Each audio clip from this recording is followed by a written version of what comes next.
but heavily represented by Professor Aliyu Dahiru, sir. So we take the presentation first, that the presentation will shape the context of the discussions. Why? Because the issue of protection and financial literacy have framework from financial regulators, of course. Professor Aliyu Dahiru will shed light on the regulations from these financial regulators in the country. And then subsequently, the second part of this session will maybe venture into the panel discussions.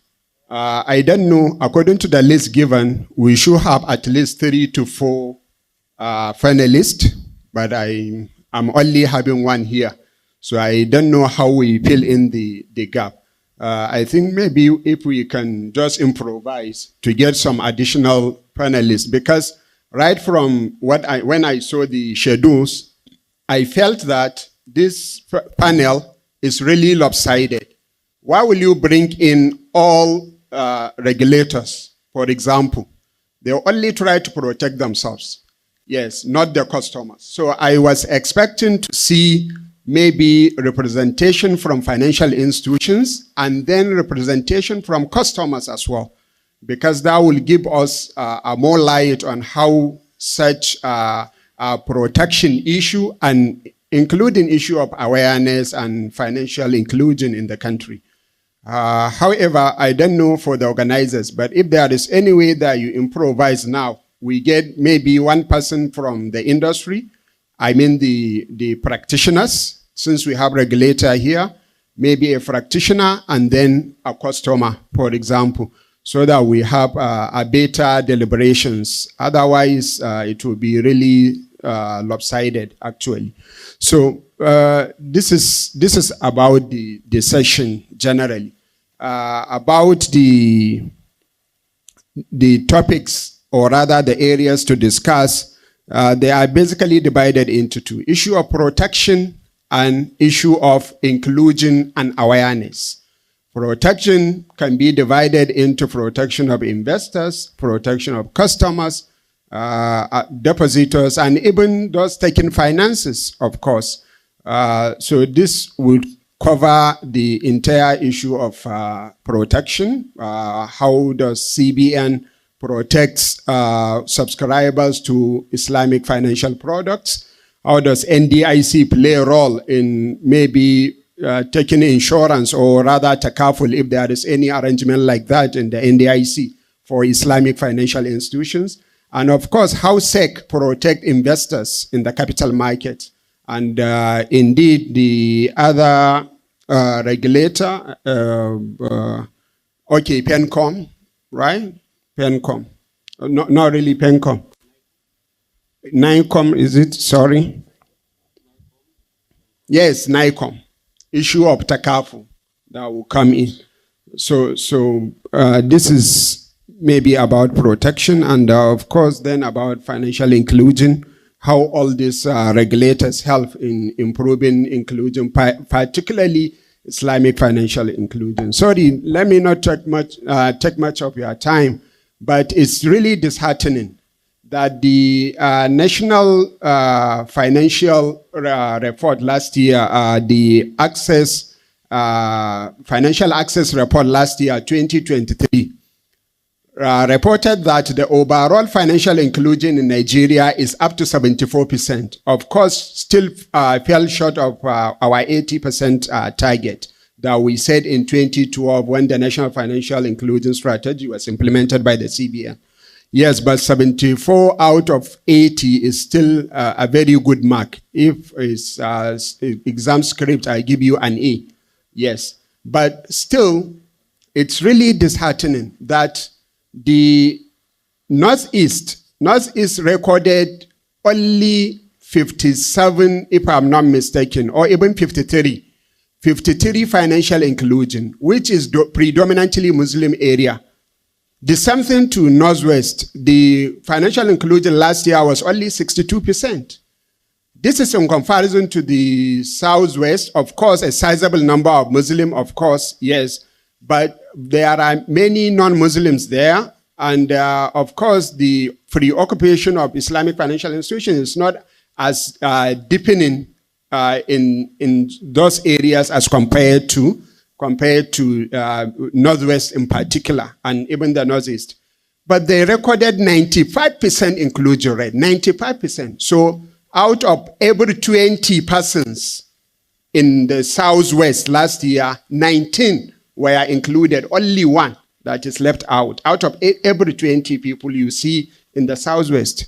The Southwest, South recorded 90%. That is out of every 10, 9 were included. This is really disheartening, and we have to do all that we could maybe to improve such a situation. Otherwise, the level of poverty, unemployment, and other economic vices in the North will keep on skyrocketing. Of course, there is no way you control poverty without financial inclusion. People will have to seek for capital to venture into businesses to create employment to eradicate poverty. Sorry, I'm not the lecturer, but this is just to shape or to give context of the basic things that we are going to discuss in this session.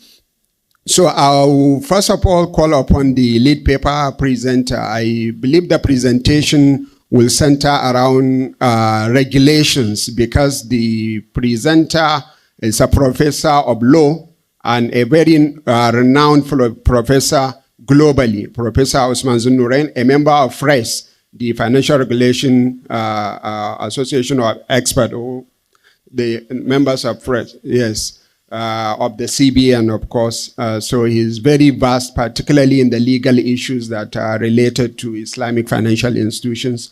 Unfortunately, he is on national assignment in Anambra State right now, but he instructed, or rather he requested the Associate Professor Aliyu Dahiru, a very good friend and colleague, a brother, so to say, to lead us in the presentation of this paper.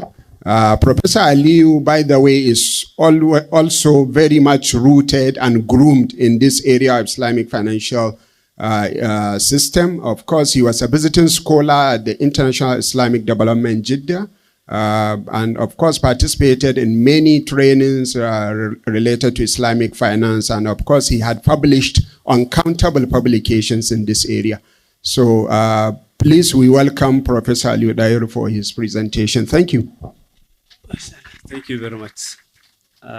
May I ask if anything, do they project anything? If not, then I can. Okay. Yeah, I think it's better.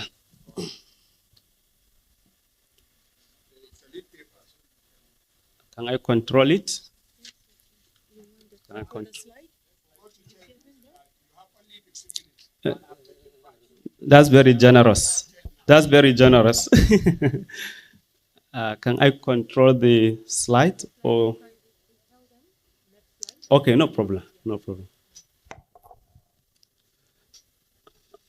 All right. أعوذ بالله من الشيطان الرجيم بسم الله الرحمن الرحيم رب اشرح لي صدري ويسر لي أمري واحلل عقدة من لساني يفقهوا قولي. Dear respected guests, the respected participants, and the organizers, the moderator, and panel member, Assalamu alaikum wa rahmatullahi ta'ala wa barakatuh. Assalamu alaikum wa rahmatullahi ta'ala wa barakatuh. Now I'm very much encouraged. You know, after lunch, always it comes with its own effect. It's very difficult to sit, you know, in the seat of professor. Professor Usman Muhammad Shu'aib Zunnurain, renowned professor in Islamic law and conventional also aspects. Yesterday he requested me to come and present on his behalf at this August occasion. I was not aware. I know tomorrow, inshallah, I have a session to moderate, but I have no option but to take it. It is indeed a great honor for me to present some of his ideas. We discussed, he gave me some of his thoughts about this particular topic. So I have to sit down and put them so that for reference and for easy presentation. But because of time factor, I may skip some slides so that I can go to where he asked me to deliver a message, especially to regulators, as far as regulating Islamic finance in Nigeria is concerned. And inshallah, in the course of my presentation, I will emphasize that particular point that he wanted me to. So here I began with the showing that, Islamic finance is an experiment that has started, about 5 decades ago, a contemporary practice, and it has proven to be a successful project, including in Nigeria, Malaysia, Pakistan, Egypt, where it started. They have all very good practice, and we have reached a high level now. The industry now is accounting for $4 trillion worth, investment. In Nigeria, with almost 1.5 decade experience, the industry is still facing some legal and regulatory challenges that are affecting smooth implementation of the and growth of Islamic finance in Nigeria. That does not mean Islamic finance is not growing. It is growing by the day. This particular session we are having is a sign of growth of Islamic finance industry. A couple of years back, or rather say maybe 5-7 years, some of the organizers of this event, they were students at International Institute of Islamic Banking and Finance. I'm very pleased to learn that today we are having the effort of our products, bringing all these esteemed personalities together to talk about Islamic finance industry. Do you agree with this is a sign of growth or not? It's a sign of growth and development in the sector. Yet we continue to deliberate on what will project, what will take the industry to the next level. Where we are now actually is not, we are yet to balance yet. We are growing. So we need to take it to where we feel we are balanced, like countries like Malaysia, Indonesia, and the rest others. I will keep on mentioning these countries because that's where I got my training in Islamic finance. In Nigeria, we have been, there were many laws that have been promulgated to support the financial system. To start with this constitution, we know about this. And, we go to this, the fundamental and overriding law of the land. In chapter 2 of the constitution, the nation's objective on economic activities were provided. So when we are bringing the framework, we began with this. Next slide. We also have the Banks and Other Financial Institution Act, BOFIA 2020 as amended. This is a good development also. Before BOFIA 2020, the Islamic finance or non-interest finance, we are not really recognized by any act. It's just guidelines.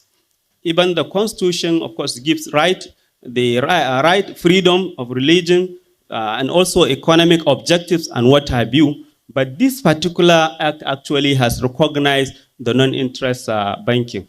We are saying non-interest banking is not inadequate itself because it's not only interest, there is garar also. Okay? There is maisir, gambling. So if you are talking about non-interest, so it's only one element. But for the sake of simplicity, we accept it as such.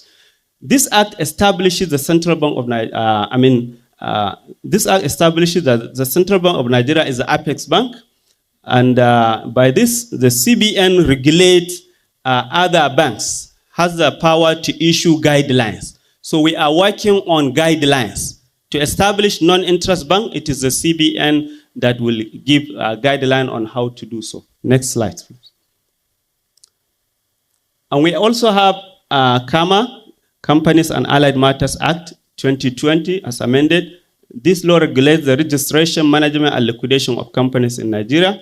The law also establishes Corporate Affairs Commission. Next slide, please. We have Nigerian Deposit Insurance Corporation Act 2006, also as we know. Next slide. We also have Investment and Securities Act 2007, which provides the establishment of Securities and Exchange Commission in Nigeria. And we know what SEC stands for. Next slide. Yes. We also have National Insurance Commission Act 1997. All right. And this also established the above named commission with the responsibility of regulating and supervising insurance, including takaful. Next slide. Okay, next slide. These are just detail about the Constitution. Bofia, this section recognizes profit and loss sharing. That's the bottom line.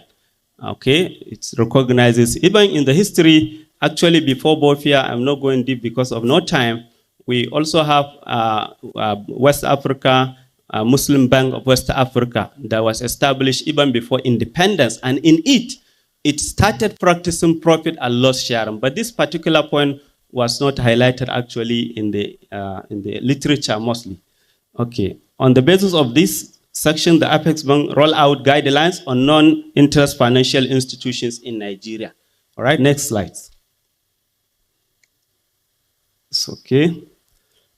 In 2011, CBN gave this guideline for the regulation and supervision of institutions offering non-interest financial services in Nigeria. This guideline was subsequently amended. Next slide. Apart from the regulation and supervision of the institution offering non-interest, also it released the following supporting guidelines, such as guidelines on Sharia governance for non-interest financial institutions. Next. I think something is missing. Framework for the regulation and supervision of institutions offering non-interest financial services. So you can see we are working just on guidelines. And the problem with guidelines is that the Apex Bank has the right to change these guidelines. But if it is a law, an act, okay, nobody will tamper with it. Unless you get maybe the House that will maybe come and change the law, but not maybe the CBN itself. In this framework, the scope of NIFIS was given as follows. Non-interest financial institutions means a bank or other financial institution. Okay, next, we all know these definitions. Then we have this Sharia Advisory Board to make sure that what banks that they want to offer Islamic banks, they are following the Sharia guidelines. And these Sharia guidelines are standard, international standard of framework developed by Accounting and Auditing Organization for Islamic Financial Institutions, IOFI, which if you are operating non-interest, so you have to follow these guidelines. But if you are not following it also, you can develop your own, all right? You can domesticate it, and then you have your own standards so that everybody that wants to operate non-interest will follow those guidelines, all right? There shall be also an advisory body in the name of Financial Regulation in the context of Nigeria, Financial Regulation and Advisory Committee of Experts, FRES. So the CBN has FRES, and FRES, they are just like Sharia committee that will ensure all the products coming for banking, non-interest financial institutions are in line with the Sharia guidelines, all right? Or following the international standard or following the IOP guidelines. So that is the FRES at the Apex Bank. And then you also have at the bank's level, all right? You have advisory committee of experts. Next slide. All right, you have guidelines on Sharia governance for non-interest financial institutions to effectively play its role. So the S, that is advisory committee of experts. All the banks that are doing non-interest, they are having Sharia advisory. Here I have cited some Sharia advisory committee members, all right, of different banks. Without them, you cannot have, in fact, CBN will not give license to any bank that do not establish Sharia committee, all right? So they are independent and they are competent people. There are some of the guidelines that they need to comply with. Next slide. Now, let me go specifically into the challenges of this regulation. I have highlighted some few in the course of my discussion, but one of which is undeveloped laws. Our laws actually are not developed yet. We are just, working on guidelines. And these guidelines are shaky sometimes. And they are subject to, different interpretations. and different management may also come up with different guidelines. So this undeveloped law is if there's anything to look into more critically, is this one. The legal framework for Islamic finance is not fully developed, leading to uncertainties and gaps in regulation. So if you have gaps in regulation, will you call investors to come and invest their money? It's going to be very difficult. Okay, maybe depending on what they observe in the practice, if there are good practice taking place, some may come, some will not. But if you develop your framework, fully developed, certainly you will have investors come and invest. So that's one. I'm not a lawyer. I'm sure lawyers know what I'm even general participant will understand me in this line. Then another thing is that in the absence of these undeveloped laws, all right, what will happen is that if there is any issue, all right, or disputes among different parties, you will subject those issues to courts of the land, different level of courts, okay? But the problem with the courts, maybe the judges, even the lawyers are not really aware, are not very informed, okay? Or do not have the capacity to know, or, I mean, they have the capacity, but they are not exposed to this knowledge, all right? So this is very important adjudication. When the legal practitioners are not aware of the system, this may have an adverse effect on the industry, as we shall see. I have cited some few examples. So on this matter, Professor Zunuran said that one way out of this problem is to establish tribunals, okay? For instance, in the ISA, all right, it allows Securities and Exchange Commission to establish tribunals, because these are specialized issues. So you need to have people who are specialized on it. Otherwise, if you take it to normal courts, there might be problem, potential problem, which can damage the industry. As I have cited some examples in other jurisdictions, like Malaysia, even the UK, due to different interpretation, due to the gaps in the law. So then cases were taken to normal courts, and then the judges have ruled against the non-interest finance, which is disastrous. But later on in Malaysia, they were able to amend some of these laws, and so that they are moving forward now. In fact, at this point, I must say that Malaysia, in 2012, they come up with what is called IFSA 2012, Islamic Financial Services Act 2012. And this IFSA 2012, I forgot it in my car. Actually, I could have brought it to show, because I just come back 2 months ago from Malaysia. So I was able to see some of the latest development in the country. So this IFSA 2012 summarizes, or rather brings all together the regulations in a single document. It harmonizes all the regulations as far as Islamic finance in the country is. So I think this is one way for us to move, either to establish, to have the law comprehensively, and also to use tribunals so that to maybe judge on this issue of Islamic finance. We have Sharia governance, also is another issue. Due to time, I will just skip Sharia governance, different interpretation. You have different banks having different maybe verdicts. Some have said this contract is halal. Others say this contract is haram. You cannot have haram and halal at the same time. We need to talk. We need to talk and harmonize. So this is the issue actually.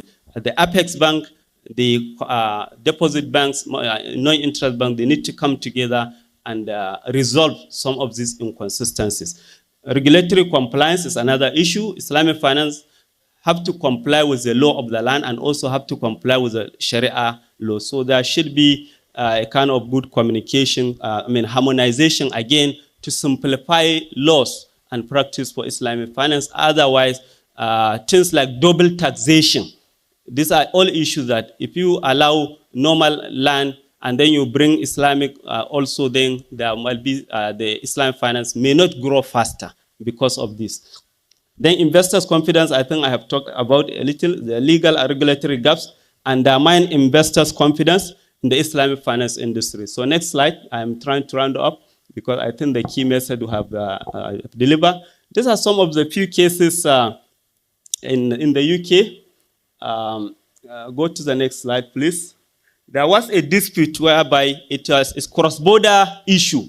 So they was thinking, okay, shall we subject it to Sharia law or to common law? At the end, they subjected it to common law because it's the higher, they say UK is not Sharia country and this is the law of the land and it's like that. Even in Malaysia, there were a case where a customer took, filed a case against one of the Islamic banks that the murabaha, it charges in advance, markup. So these charges, he now declared this is interest, and Islamic finance shall not take any interest. And then the case was taken to conventional court, and the court ruled in favor of the customer that Islamic finance shall not charge anything because they should not take interest. So this is a disaster. I mean, it affects the industry. But later another ruling come and supersede the first one, whereby it says, no, this is not the case, and they allow the practice to happen. So respected participants, I'm not a professor of law, but I'm just a student of economics. But you know the relationship between economics and law is inseparable. In the history, they are going together. And I think as a promoter of Islamic economics, which does not look into only financial aspect, but it looks at the overall societal protection, the customers deposit the moderator is talking about, and I think that's the little I could say, and inshallah we'll continue to discuss so that we can come to a logical conclusion on this customer protection and what have you. And thank you very much for your good listening. Assalamu alaikum.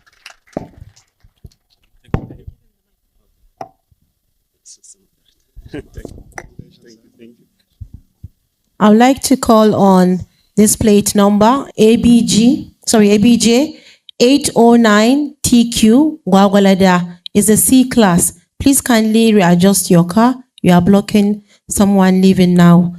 ABJ 809TQ Gwagwalada C class. Please kindly assist. Adjust your car. Thank you.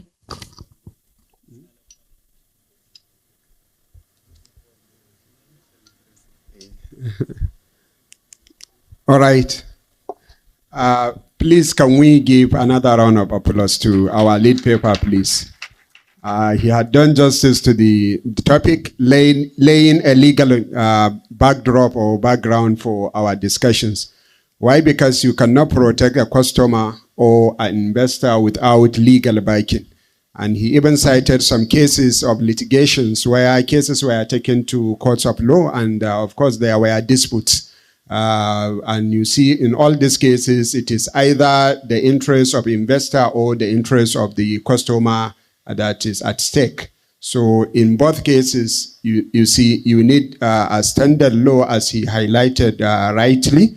We need an adequate laws on Islamic finance, and then we need courts, maybe specialized courts to treat Islamic financial disputes. And of course, training of personnel, I mean legal personnel, both judges and lawyers, of course. All this will go in a long way in protecting the interests of the participants, or rather stakeholders in the Islamic financial industry. Thank you very much. And we move on to the next segment of our discussion, which is the panel discussion. So I don't know how we begin. Actually, what I have here in the schedule, we should have Central Bank, SEC, which is Hajia is very much representing. You are welcome, Hajia. Thank you very much for sparing time to grace this occasion. And then the Nigerian Deposit Insurance Corporation, NDIC, and particularly NDIC. Me too, personally, I have so many questions for them, of course. And unfortunately, no one is representing. But I could see our Oga, right? Malam Kwaru. Malam Kwaru, if you can come over for CBN, please, so that we interrogate you. Tell us how you protect customers, please. Yes. Then lastly, the Nikon, right, which has to do with issue of takafu. So let me see how I can improvise in the absence of the other participants. All right. So Malam Kwaru graciously accepted my request. Thank you very much, Mala. This is to tell you that intellectuals need no time to prepare for anything. It's just now called upon, and he just applied without any second thought even that the stop are there, you know. Thank you very much, Mala. So now I feel a bit more courage now, right? That the table is really, really more blessed. All right. So do we? Okay. Let me begin with SEC, maybe to allow Central Bank to maybe have some time before venturing into the discussions.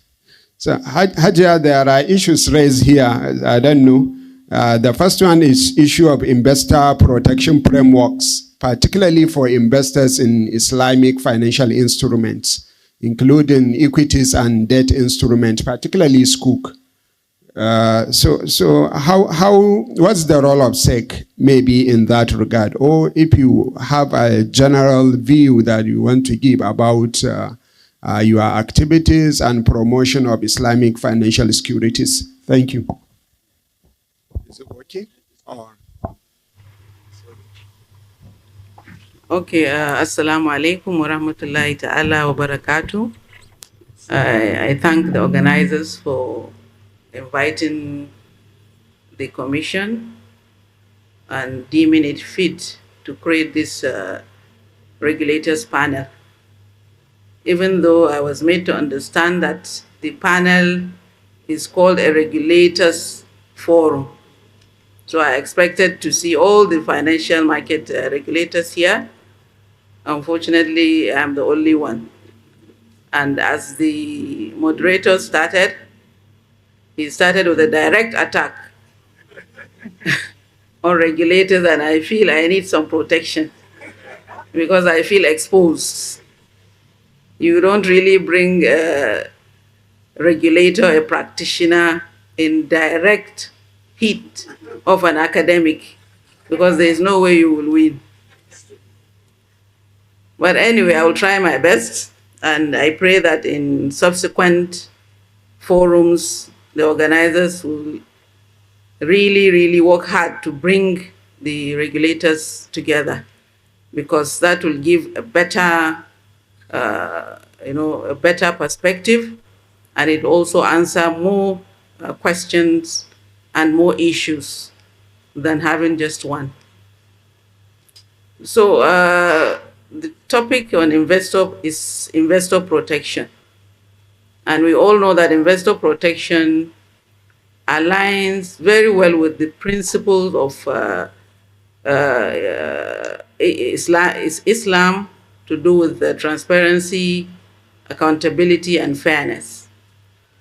And I believe from securities markets perspective, the best protection, the best form of protection you can give an investor is having a very robust and focused regulatory framework.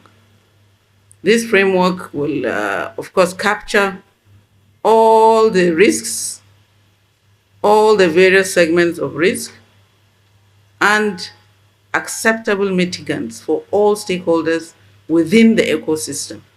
So I think that's the first thing. Secondly, for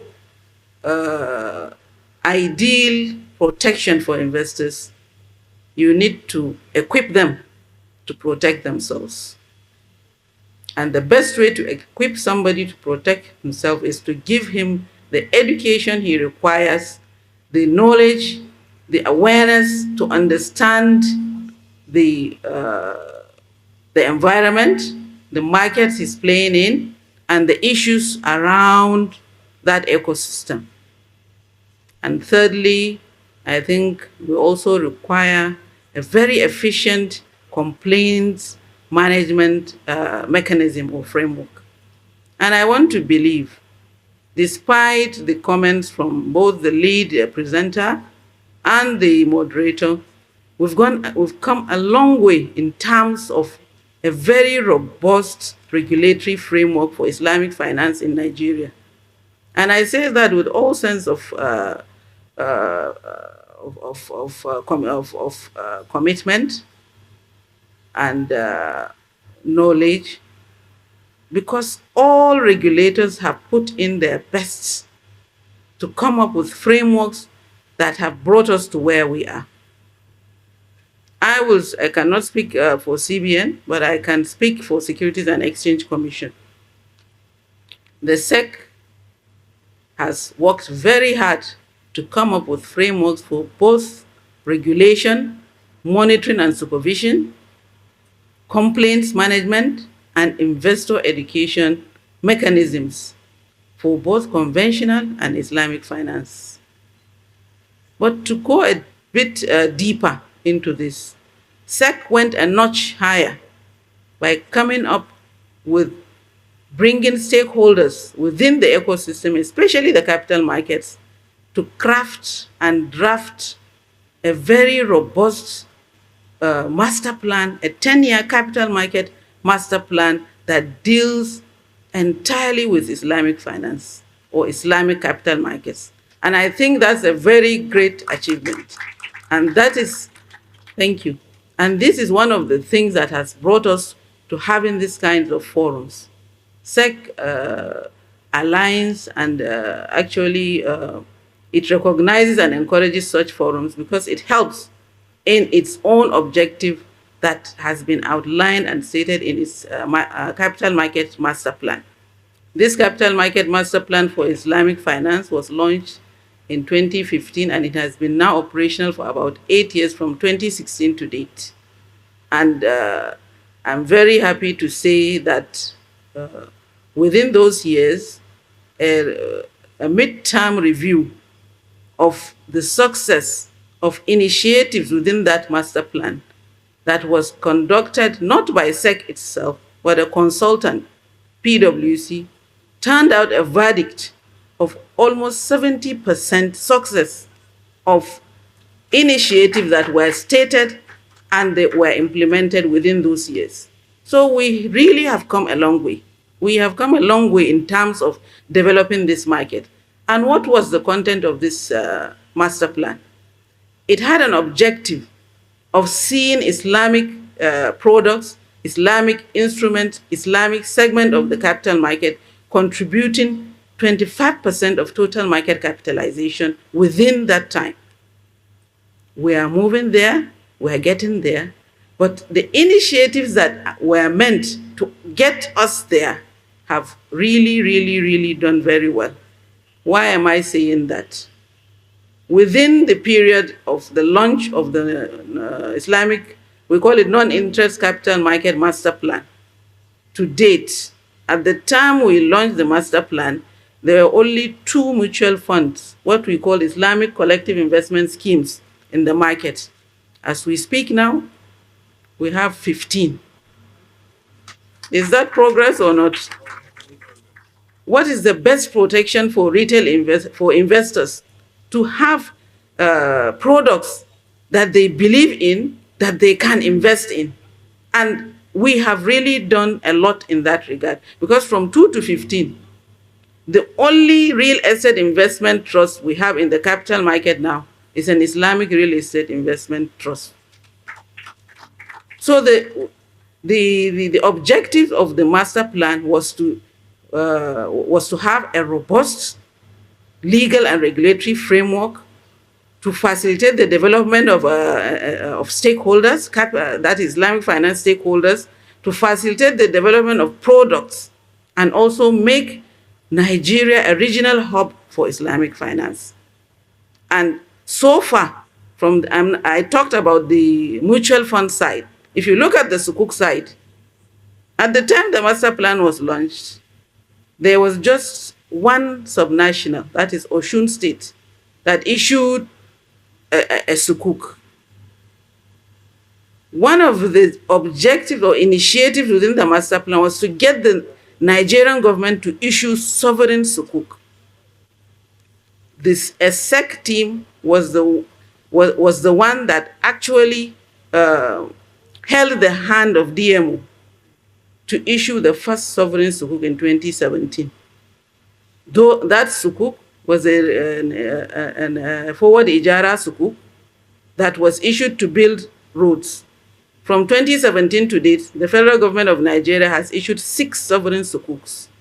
All of these Sukuks were issued to build infrastructure across the 6 regions of the country. And I believe everyone that has traveled in Nigeria has seen Sukuk roads.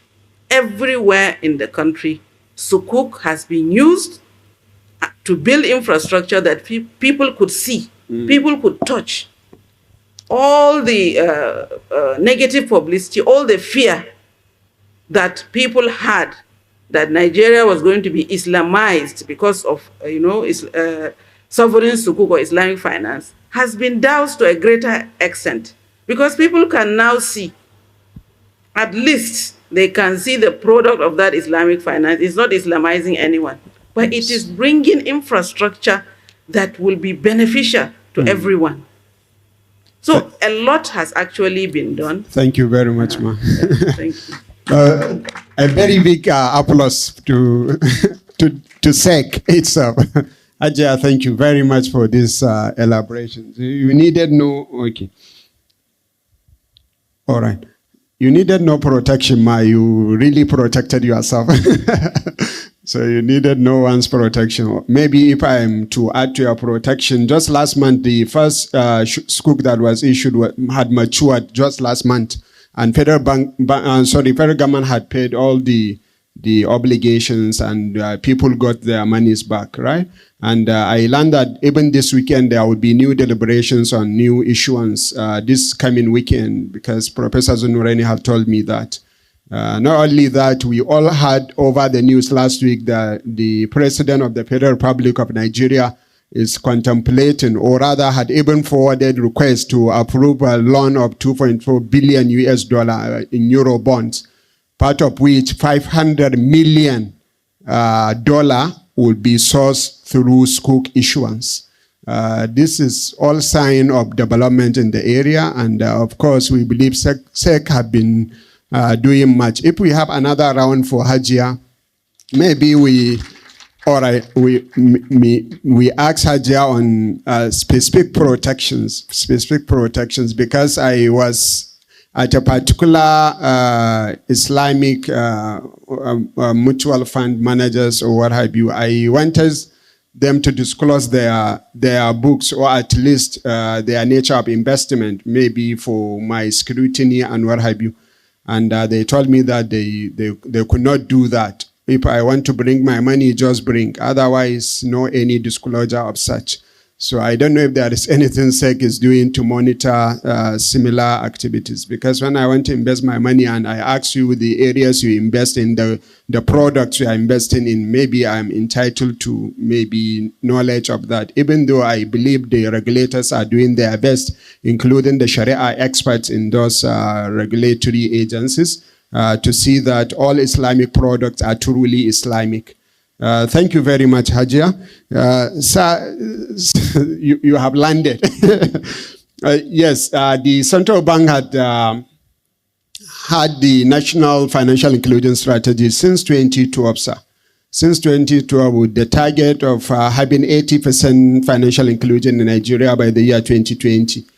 We are now in 2024, surpassing the deadline of after 4 years. And we tend to understand that the North is still lagging behind, so much behind. When you compare 95% in the Southeast and only 57, if I'm not mistaken, in the Northwest, the disparity is really wide.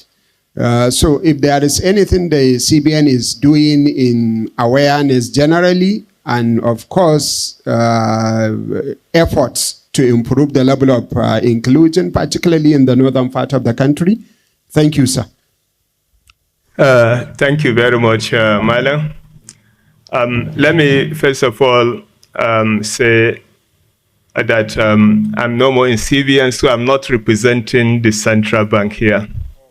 Whatever you get to hear from me, take it is coming from Saleh as an individual, not from the CBN. However, I must attest to the fact that, yes, I'm still conversant with activities in the bank. Secondly, again, I decided to honor this invitation because Malang is my lecturer. And of course, the best deal you can give to your lecturer is to dance to his music. Thank you for having me here. Of course, the North has continued to lag behind in the financial inclusion strategy. And of course, the figure is not changing as expected. We have gotten the statistics this morning. Yes, it's true that the deadline has also been revised. And it's also true that much effort has been done by all stakeholders in the financial sector to ensure that the new deadline is met.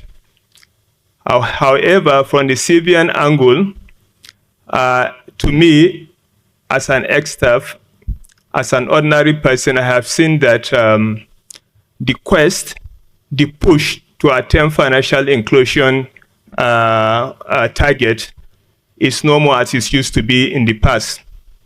One, because the secretariat of the financial inclusion is no more residing in the CBN.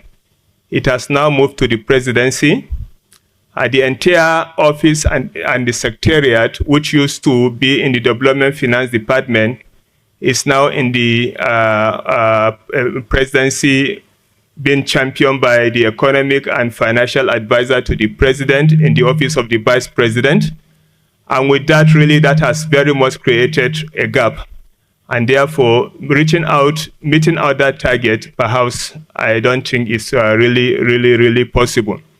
But of course, like what the guest lecturer has said this morning, this afternoon, really, coming up with similar effort like we are seeing today, stakeholders coming, especially from the students of the IIBF, coming up with such initiative, I guess, is a way to change the narratives. A lot of organizations, NGOs, volunteers are also working in different parts.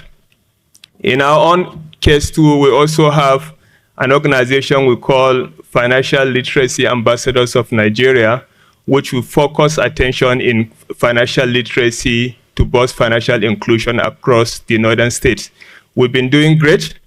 And for the CBN angle today, what is centers and the attention has now been on financial literacy. There is a specific department called Consumer Protection, which have a unit on financial literacy, try as much as it can to bring the knowledge of finance across Nigerians. It is a fact that financial inclusion cannot be attained without financial literacy. Or rather, people say it's the twin part, whether financial literacy comes first or financial inclusion. But whatever the thing is, today in the CBN angle, the attention is more onto financial literacy than financial inclusion. But I believe as individuals, particularly from this region, from the north, each and every one of us holds an obligation to ensure that we change this narrative. And I hope this forum will kickstart the processes where individuals and organizations can continue to sing the song in trying to change this narrative and meet up the set target. Thank you. Thank you very much, sir. Please, a very big round of applause to Malam. Yes, particularly that is, I just bulldozed Malam to be part of us. Thank you very much for this vital information. So actually, the setback generally on financial inclusion maybe comes from the regulation issue that particularly issue of financial inclusion now has been taken away from the CBN itself. So, and that maybe resulted in the setback that we are seeing. We don't know, we don't have time. They have been sending time off over and over again, and we still have to give room for one or two questions. And I wanted the NDIC to be represented actually. Unfortunately, they are not here because there are many Sharia issues that will lie in maybe ensuring the deposits of Islamic financial institutions. I was opportune to be one of the facilitators of courses, some 2 courses that the NDIC had introduced or established in collaboration with my faculty in Bayero University, Kano, the principles of deposit insurance and practice of deposit insurance. When the courses were brought into the faculty, I happened to be one of the facilitators of the course. We attended Train the Trainer program. I think it was in 2017, if I'm not mistaken. One of the issues raised there was that how do we reconcile a conventional insurance taking or covering for deposits of Islamic banks? People that maybe want to invest in Sharia compliant products, and we know conventional insurance suffers many setbacks as far as Islamic finance is concerned, including issues of Garar, Maisir, the zero-sum game, and what have you. So how do you reconcile that, taking premium from Islamic banks by conventional insurance agency, for example? That is one aspect. The other aspect, of course, they do take, of course, but how do we reconcile that? Can we just take it as darura, or we should push that the NDIC should maybe provide a takaful wing for Islamic financial institutions? That would be very important if we had anybody from NDIC. The other issue is investing the premiums taken from Islamic financial institutions.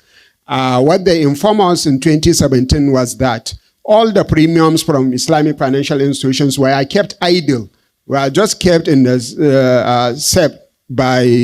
safekeeping by NDIC. So they are not invested in any way. All their investments were interest-bearing investments. And of course, the Islamic banks, then I think it was only Jaiz Bank that they did not agree that their premium be invested in interest-based assets. So generally what they did was to keep the premiums from Islamic financial institutions, which is of course a total loss to the agency or the corporation and even the banks as well. So we wanted to hear whether now they invest in Sukuk or they maybe invented ways of investing premium from Islamic financial institutions and Sharia compliant products. But unfortunately, NDIC is not here. So we stop here and we give room for questions, 1 or 2, Let's please. have 1 or 2 questions, please. Somebody from behind. Yes, Madam was the first to be raising his hand. Then so you be second, please. All right, sir. Yes.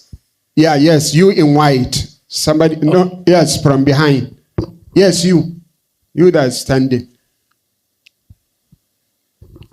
Assalamu alaikum wa rahmatullah. Alaikum salam. Protocol are duly observed. All right. My question, my name is Abdul Malik Awalgano from Islamic University in Uganda, MSc candidate. MashaAllah. My question goes straightly to my amiable lecturer and mentor, Dr. Aliyu. Sir, since you talked about issues of regulatory, sir, there is issues of benchmarks in Sharia stock screening. You will see 5% benchmark for clearly prohibited elements, while 15% for umub balwa and 25% for maslaha mursalasa. And as we said, Islamic finance should be interest-free, non-interest finance. So, sir, is it not we are contradicting ourselves, or these benchmarks can be regarded as darura? Thank you, sir. Thank you very much. Can we take the second question, please? Thank you very much, sir. My name is Ahmed Sane Kazauri from Jigawa State University, Duse. Okay. Good. And I'm not a student of financial, issue, but business information technology. The CEO of Trina Energy from Jigawa. Great. My concern is regarding our regional, prosperity. How Sukuk invest there? One of the key issues we have in northern Nigeria is the energy sector, issue of the energy. Now we have a better time to invest into the energy. How can a small company like us, I ride from Kano, Trina Energy from Jigawa State, get access to the financial inclination to do away with the issue of energy in northern Nigeria? Thank you. All right. Is it through Sukuk? Are you proposing energy solution through Sukuk? All right. So maybe we give the regulator maybe a minute or two to tell you how you go about that. Maybe if you are to register with SEC or through your state government and what have you. So one last question. Okay, Alhaji is here. We give people on the front seat. Thank you. Mine is a comment, actually. All right, sir. You mentioned that like non-Islamic finance started from Malaysia, the second speaker, and Malaysia and one another country.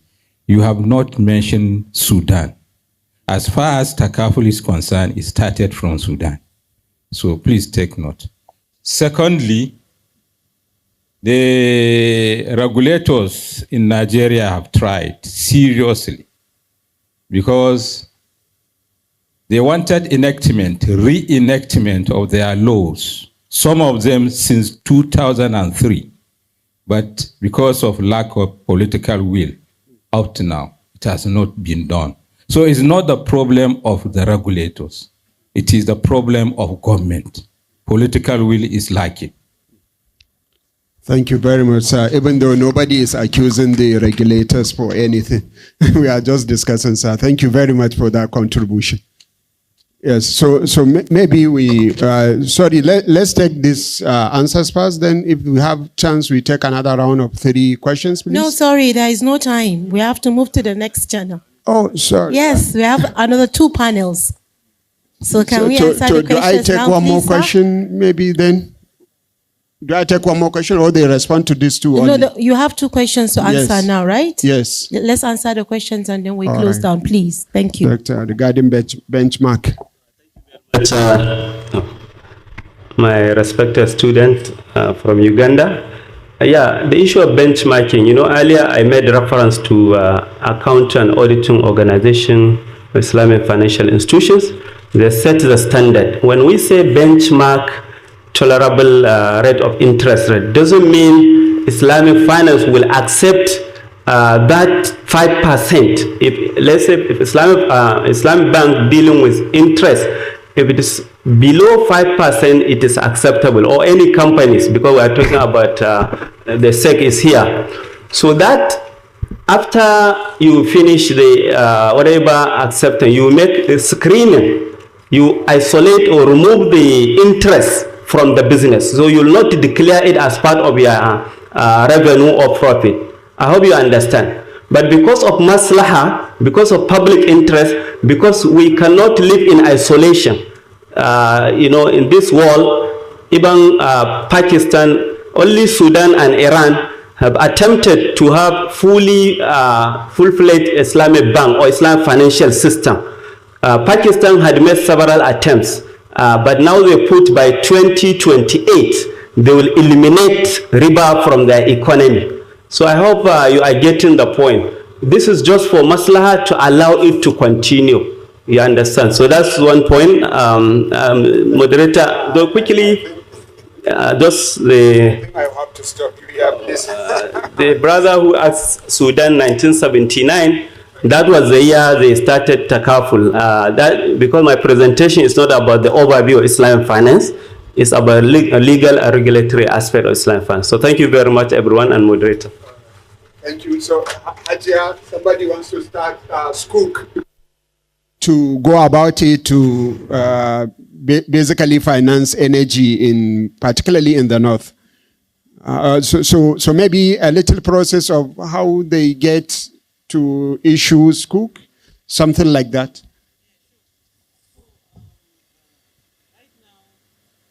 Right now, our act, that's the Investment and Securities Act, allows the Commission to regulate the issuances of public companies only.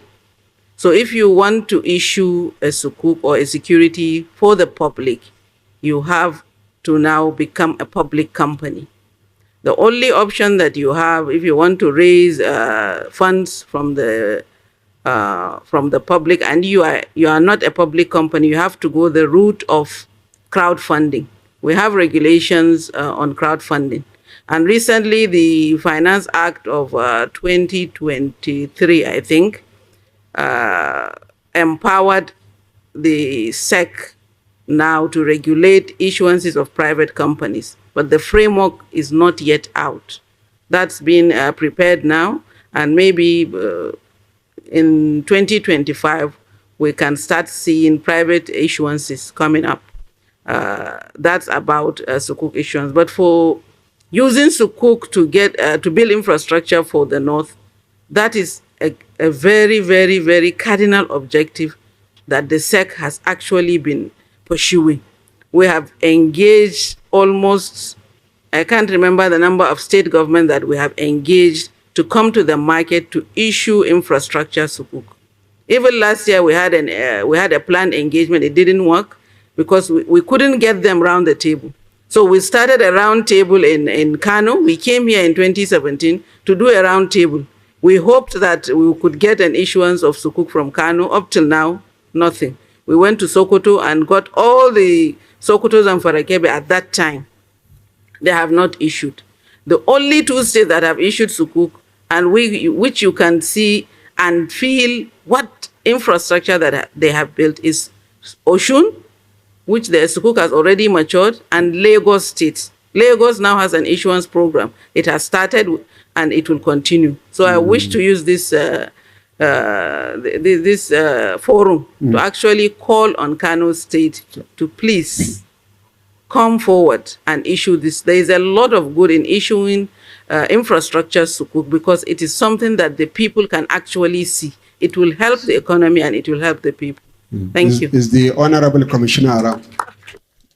Oh, thank you very much for that. So we have friends in government. We try our best in awareness as well, because this is a collective effort, of course. All of us will have to give our own quotas, please. Sorry, we apologize for other people that may wish to ask questions, please. Due to time limitations, we are stopped by the MC, and we just have to leave like that. But before we go, we thank most sincerely our lead paper, Professor Aliyu Dahiru, Hajia, the name again? Hajia Azeeza from SEC, and of course, Alhaji Saleh Kwaru, former staff of the Central Bank of Nigeria. We thank you most sincerely for your contributions, and of course, with this, we say goodbye for now. Thank you. Thank you very much for that beautiful panel discussion. We really appreciate Associate Professor Aliyu Dahir Muhammad and Associate Professor Shamsuddin and Hajj